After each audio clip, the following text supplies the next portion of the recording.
Hello everyone, કેમ છો બધા? I am professor Nilesh Kanderia from Noble group of institution. હવે છેલ્લા લેક્ચરમાં આપણે યાદ હોય તો સમ નંબર 1 અને સમ નંબર 2 સ્ટોક લેવલ વાળી મેથડથી આપણે ભણ્યા હતા. હવે એમાં જ હવેની લેક્ચર સિરીઝમાં આપણે તે જ વસ્તુ કન્ટિન્યુ રાખશું. તો અહીંયા આપણે તમારો જે સમ નંબર 3 છે એ આપણે આજે સ્ટાર્ટ કરશું, જેમાં હવે થોડાક લાસ્ટ સમમાં જે આપણે સ્ટડી કર્યું હતું એના કરતાં થોડુંક આપણે એડવાન્સ ભણતા જશું. ઓકે, તો ચાલો શરૂ કરીએ આજનો આ દાખલો.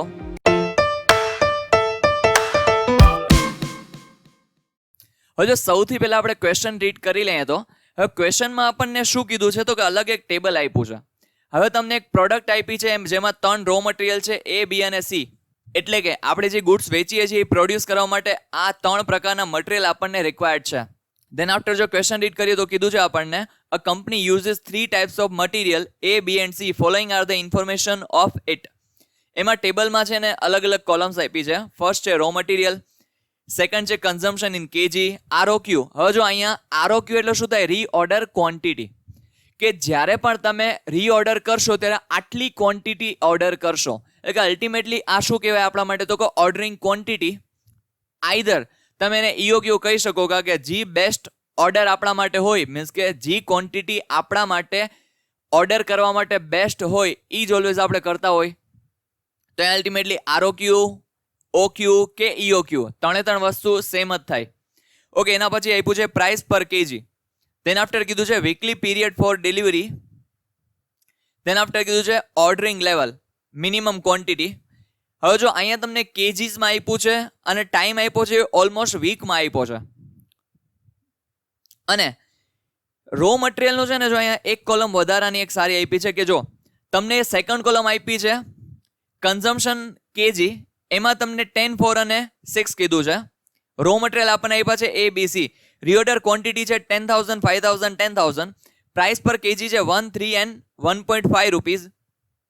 હવે જો અહીંયા આ બેનું કોમ્બિનેશન સારું છે, મીન્સ કે તમે જે પણ રો મટીરિયલ પરચેસ કરો છો એ તમને આપ્યું છે કન્ઝમ્પશન ઇન કેજી, એટલે કે પ્રોડક્ટ પ્રિપેર કરવા માટે આટલા kgs of material A, B, either C required છે અને એની તમને પ્રાઇસ આપી છે. ઓકે, આગળ રીડ કરીએ તો પ્રાઇસ પર કેજી આપણે રીડ કરી. Then after weekly period for delivery. A માટે છે 1 to 3 week. Then after B માટે છે 3 to 5 week. And then after C માટે છે 2 to 4 વીક. દેન આફ્ટર છે ઓર્ડરિંગ લેવલ. હવે આ છે ROL, રીઓર્ડર લેવલ. એ પણ તમને કેજીમાં આપ્યું છે 8,000 અને 4,750. C માં કાંઈ આપ્યું નથી. પછી મિનિમમ ક્વોન્ટિટી છે એ પણ કેજીમાં. A અને B માં કાંઈ નથી આપી અને C માં આપી છે 2,000. દેન આફ્ટર કીધું છે weekly production changes between 175 to 225 units. એટલે કે આપણે જે વીકમાં પ્રોડક્શન કરીએ છીએ ને એ કઈ રેન્જમાં રહે છે? તો કે મિનિમમ 175 યુનિટ્સ રહે છે અને મેક્સિમમ કેટલા યુનિટ થાય છે? તો કે 225 યુનિટ્સ. ઓકે, હવે આપણે આગળ રીડ કરીએ તો ઇટ્સ એવરેજ ઇઝ 200. જો કે નો કીધું તો આપણને ખબર પડી જ જાત. 175 પ્લસ 225 ડિવાઈડ બાય 2 તો કેટલા થાય? તો કે 200. ઓકે, આગળ વધીએ તો find out the following levels. હવે જો આમાંથી તમે ઘણું બધું ફાઇન્ડ કરી શકશો, પણ આપણને જે ક્વેશ્ચનમાં કીધું હોય ને એ જ આપણે અલ્ટિમેટલી ફાઇન્ડ કરવાનું. જેમ કે જો તમે રો મટીરિયલ A માટે પણ ઓલા બધા ફોર્મ્યુલા ફાઇન્ડ કરી શકો, B માટે પણ બધા ફોર્મ્યુલા એપ્લાય કરી શકો, C માટે પણ બધા ફોર્મ્યુલા એપ્લાય કરી શકો. પણ આપણને અહીંયા શું તો કે જે આપણને કીધું હોય ક્વેશ્ચનમાં એ આપણે ફાઇન્ડ કરવાનું છે અલ્ટિમેટલી. હવે અહીંયા આપણને શું ફાઇન્ડ કરવાનું કીધું છે એ જોઈએ તો ફર્સ્ટ આપણને કીધું છે મિનિમમ લેવલ્સ ઓફ A. હવે ખાલી રો મટીરિયલ A નું મિનિમમ લેવલ આપણને ફાઇન્ડ કરવાનું કીધું છે. દેન આફ્ટર કીધું છે મેક્સિમમ લેવલ ઓફ B. હવે ખાલી B મટીરિયલનું મેક્સિમમ લેવલ ફાઇન્ડ કરવાનું છે. હવે જો અહીંયા B નું પણ મિનિમમ લેવલ ફાઇન્ડ થઈ શકે, એવરેજ લેવલ ફાઇન્ડ થઈ શકે, પણ અહીંયા આપણે કરવાનું નથી. શું કામ એને નહીં? કેમ કે આપણને જે ક્વેશ્ચનમાં કીધું હોય એ જ આપણે ઓલવેઝ ફાઇન્ડ કરવાનું. ઓકે, દેન આફ્ટર કીધું છે 3 ROL, એટલે કે રીઓર્ડર લેવલ ઓફ C. હવે જો C નું તમને રીઓર્ડર લેવલ નથી આપ્યું ક્વેશ્ચનમાં પણ. દેન આફ્ટર કીધું છે એવરેજ સ્ટોક ઓફ A. હવે આ 4 વસ્તુ તમને ફાઇન્ડ કરવાની કીધી છે. એટલે કે તમને અલ્ટિમેટલી A ની 2 વસ્તુ કીધી છે, B ની 1 અને C ની 1. આવી રીતના તમને કંઈક ક્વેશ્ચનમાં કીધું છે. તો ચાલો હવે ફાઇન્ડ કરી લઈએ. હવે આપણને સૌથી પહેલું ફાઇન્ડ કરવાનું શું કીધું છે? તો કે મિનિમમ લેવલ ઓફ A. હવે મિનિમમ લેવલ ઓફ એ એના માટેનું ફોર્મ્યુલા તમને બધાને યાદ છે. શું થાય? તો કે average consumption into average time. પણ અહીંયા એક વસ્તુ એવી છે કે તમને ડાયરેક્ટલી એવરેજ કન્ઝમ્પશન આપ્યું નથી, એ પણ તમારે ફાઇન્ડ કરવાનું છે. શું? તો કે ડાયરેક્ટલી તમને એવરેજ કન્ઝમ્પશન આપ્યું નથી. જેમ કે અહીંયા તમને શું કીધું છે? તો કે ક્વેશ્ચનમાં કીધું છે સેકન્ડ કોલમમાં કન્ઝમ્પશન કેજીમાં, તમને એમ નથી કીધું કે પર યુનિટ અથવા કેટલું. એટલે કે જો નીચે તમને યુનિટ આપ્યા છે કે ભાઈ વીકલી પ્રોડક્શન આપણે આ 3 રો મટીરિયલનું કેટલું કરીએ છીએ? તો કે ભાઈ મિનિમમ 175 અને મેક્સિમમ કેટલું કરીએ છીએ? તો કે 225. એટલે કે મિનિમમ 175 યુનિટ પ્રોડ્યુસ થવા જોઈએ અને મેક્સિમમ કેટલા થવા જોઈએ? તો કે 225 યુનિટ્સ આપણે પ્રોડ્યુસ કરીએ છીએ અને થવા પણ જોઈએ ઓન એન એવરેજ. તો અહીંયા ડાયરેક્ટલી તમને કીધું નથી, ન્યા તમને ખાલી કહી દીધું છે કે ભાઈ એક યુનિટ માટે કેટલા કેજી રિક્વાયર્ડ છે? તો કે ભાઈ 10 કેજી રિક્વાયર્ડ છે એના. પછી બી ના કીધા છે તમને 4 કેજી અને સી ના કેટલા કીધા છે? તો કે 6 કેજી. આવી રીતના તમને ક્વેશ્ચન આપ્યો છે. એટલે એ જ વસ્તુ તમારા માટે નવી છે. આપણે લાસ્ટ ક્વેશ્ચન સુધી શું કરતા હતા? તો કે ડાયરેક્ટલી આપણે લખી નાખતા હતા. શું લખી નાખતા હતા? તો કે ભાઈ average consumption into average time. પણ અહીંયા આપણે એવી રીતના ડાયરેક્ટ નહીં લખી શકીએ. હા, ફોર્મ્યુલા એ જ છે, પણ તમને ડાયરેક્ટ એવરેજ કન્ઝમ્પશન આપ્યું નથી. તમને અહીંયા યુનિટ આપ્યા છે અને કન્ઝમ્પશન ઇન કેજી આપ્યું છે. બરાબર. તો હવે જો અહીંયા આપણે જોઈએ તો આપણને એવરેજ યુનિટ કેટલા આપણે પ્રોડ્યુસ કરીએ છીએ? તો કે 200. કારણ કે 175 થી લઈ અને 225 સુધી જો તમે પ્રોડ્યુસ કરતા હોય અને તમને ક્વેશ્ચનમાં ડાયરેક્ટ પણ આપી દીધું છે કે એવરેજ ઓફ ઇટ્સ કેટલી છે? તો કે 200 યુનિટ્સ. તો અહીંયા આપણે લખી નાખશું 200 into average consumption in KG.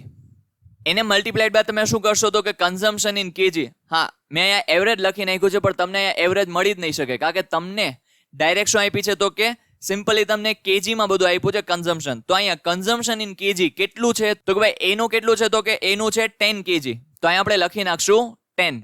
હવે અહીંયા આરઓએલ આપણાથી મિસ થઈ ગયું. તો આરઓએલ અહીંયા એટલે કે રીઓર્ડર લેવલ તમને કેટલું આપ્યું છે? તો કે 8000 યુનિટ્સ એના તમને કીધા છે. એટલે કે 8000 કેજી તમને કીધું છે. સેકન્ડ લાસ્ટ કોલમમાં તમને કીધું છે.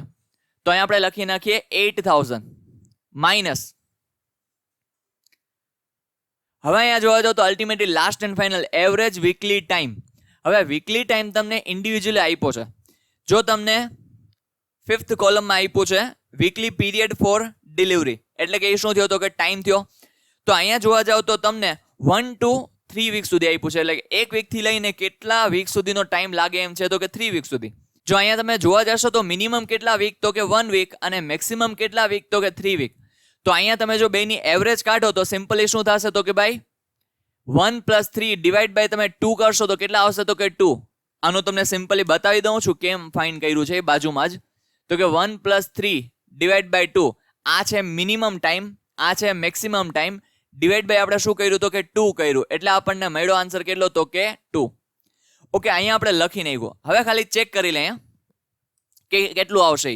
તો અહીંયા 8000 માઇનસ. હવે અહીંયા તમને કીધું છે 200 ઇન્ટુ 10. તો તમને ડાયરેક્ટલી ખબર પડી જશે કેટલા થશે? તો કે 2000. તો અહીંયા આપણે લખી નાખીએ 2000 ઇન્ટુ 2. હવે જોવા જાવ તો અહીંયા 8000 એઝ ઇટ ઇઝ રહેવા દે. અહીંયા માઇનસ 2000 ઇન્ટુ 2 એટલે કેટલા થશે? તો કે 4000.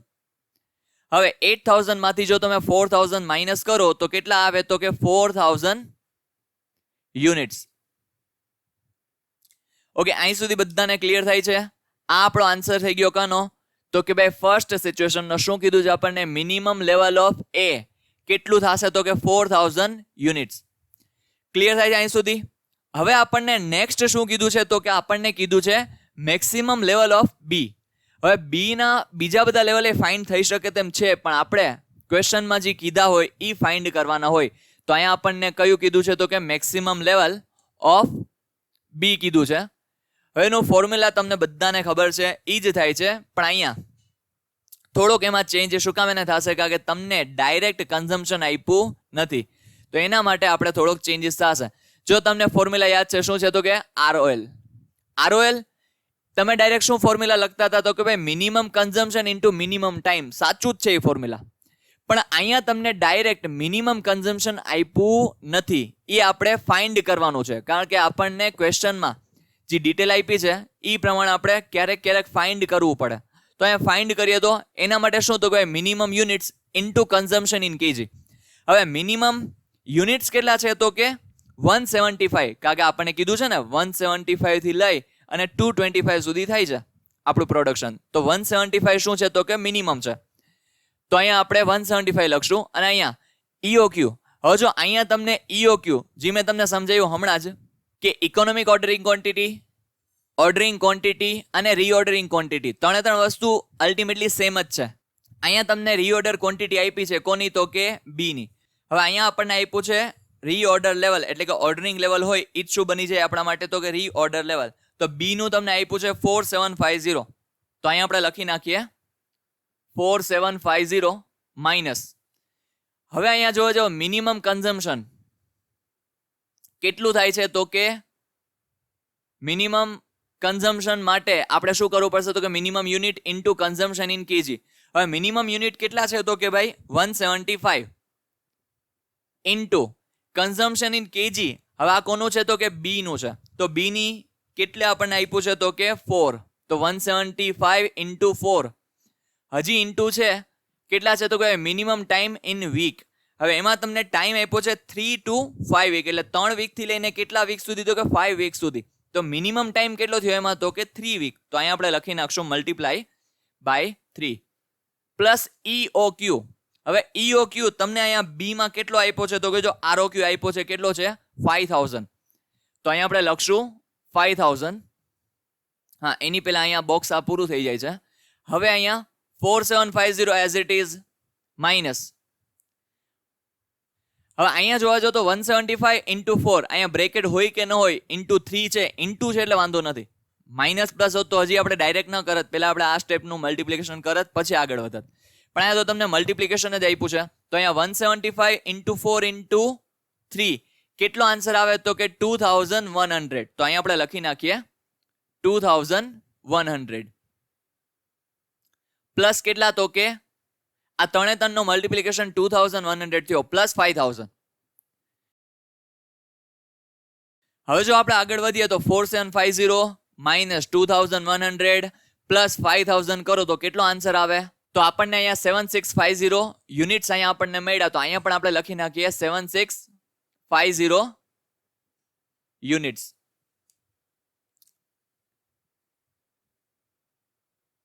ઓકે, હવે આપણે જોવા જઈએ તો આગળ થર્ડ આપણને શું કીધું છે તો કે અહીંયા આપણને કીધું છે શું તો કે ભાઈ ROL ઓફ C, એટલે કે રીઓર્ડર લેવલ ઓફ C. જો તમને C નું ROL નથી આપ્યું તો રીઓર્ડર લેવલ માટેનું તમને ફોર્મ્યુલા ખબર છે, પણ એના કરતાં થોડુંક અહીંયા જે ચેન્જીસ આપણને કીધા છે એ આપણે કરી લઈએ. તમને ફોર્મ્યુલા શું યાદ છે તો કે ભાઈ maximum consumption into maximum time. પણ આપણને મેક્સિમમ કન્ઝમ્પશન આપ્યું નથી ડાયરેક્ટલી, તો એના માટેનું પણ આપણે એક ફોર્મ્યુલા મૂક્યું છે. શું થાય તો કે ભાઈ maximum units into consumption in KG. હવે મેક્સિમમ યુનિટ્સ કેટલા છે તો કે 225 યુનિટ્સ. તો અહીંયા આપણે લખી નાખીએ 225 ઇન્ટુ કેટલા કન્ઝમ્પશન ઇન કેજી કેટલું છે સી નું તો કે અહીંયા આપણને આપ્યું છે 6. તો અહીંયા આપણે લખી નાખીએ 6 into maximum time in a week. હવે વીકમાં મેક્સિમમ ટાઈમ એટલે કે પહેલા તો સી ના ટાઈમ કેટલો આપ્યો છે તો કે 2 to 4 વીક, એટલે 2 થી 4 વીક. તો મેક્સિમમ ટાઈમ કેટલો થયો તો કે 4 વીક્સ. તો અહીંયા આપણે લખી નાખશું ઇન્ટુ 4. તો ઇન્ટુ આપણે લખ્યું 4. હવે જોવા જાઓ તો 225 ઇન્ટુ 6 ઇન્ટુ 4 કરો તો કેટલો આન્સર આવે તો કે 5400 યુનિટ્સ. તો અહીંયા આપણે લખી નાખીએ 5400 યુનિટ્સ. ઓકે, અહીંયા આપણને થર્ડ ક્વેશ્ચનનો પણ આન્સર મળી ગયો. ROL એટલે કે રીઓર્ડર લેવલ ઓફ C. હવે લાસ્ટ એન્ડ ફાઇનલ શું કીધું છે આપણને average stock level of A. હવે A નું તમારે શું ફાઇન્ડ કરવાનું છે એવરેજ સ્ટોક લેવલ. હવે તમને ખબર હોય તો એવરેજ સ્ટોક લેવલના કેટલા ફોર્મ્યુલા છે આપણી પાસે તો કે 2 ફોર્મ્યુલા છે. પહેલું ઇઝી ફોર્મ્યુલા છે શું છે તો કે ભાઈ minimum level plus maximum level divide by 2. Then after આપણી પાસે એક ફોર્મ્યુલા છે શું છે જે મેં લખ્યું છે મિનિમમ લેવલ પ્લસ 1/2 OQ. હવે OQ ની જગ્યાએ અહીંયા તમે EOQ પણ લખી શકો, ROQ પણ લખી શકો. લખ્યું એટલા માટે છે કે અહીંયા તમને ડાયરેક્ટ EOQ આપ્યું નથી અને ઘણા બધા સ્ટુડન્ટ મિસ્ટેક કરે છે. શું એ લોકો ફોર્મ્યુલા ગોખે કે ભાઈ EOQ. હવે અહીંયા તમને EOQ તો ડાયરેક્ટ આપ્યો નથી, આપ્યો શું છે તો કે ROQ. હવે ROQ અને EOQ બે સેમ જ વસ્તુ થાય છે. તો અલ્ટિમેટલી આમાં પણ તમને શું આપ્યું છે તો કે EOQ તમને આપી દીધું છે. એટલે કયા ફોર્મ્યુલાનો યુઝ થાય તો કે સેકન્ડ ફોર્મ્યુલાનો અહીંયા પણ યુઝ થાય. તો અહીંયા આપણે સેકન્ડ ફોર્મ્યુલા એટલે લખ્યું છે. હવે મિનિમમ લેવલ તમે કેટલું ફાઇન્ડ કર્યું એનું તો કે અહીંયા આપણે ફાઇન્ડ કર્યું 4000 યુનિટ્સ. તો અહીંયા આપણે લખી નાખીએ 4000 પ્લસ 1/2 OQ એટલે કે એનું ROQ એટલે રીઓર્ડર ક્વોન્ટિટી કેટલી છે તો કે અહીંયા આપણને આપી છે 10000 યુનિટ્સ. તો અહીંયા આપણે લખી નાખ્યા 10000 યુનિટ્સ.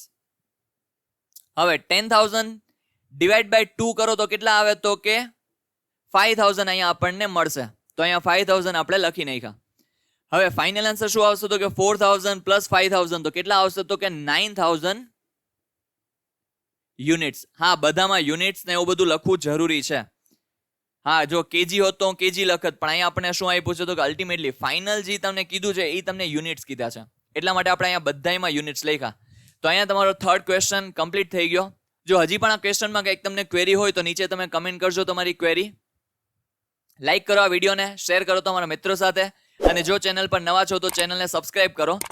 મળીએ નવા વિડીયોમાં નવા દાખલા સાથે. Till then take care, bye bye.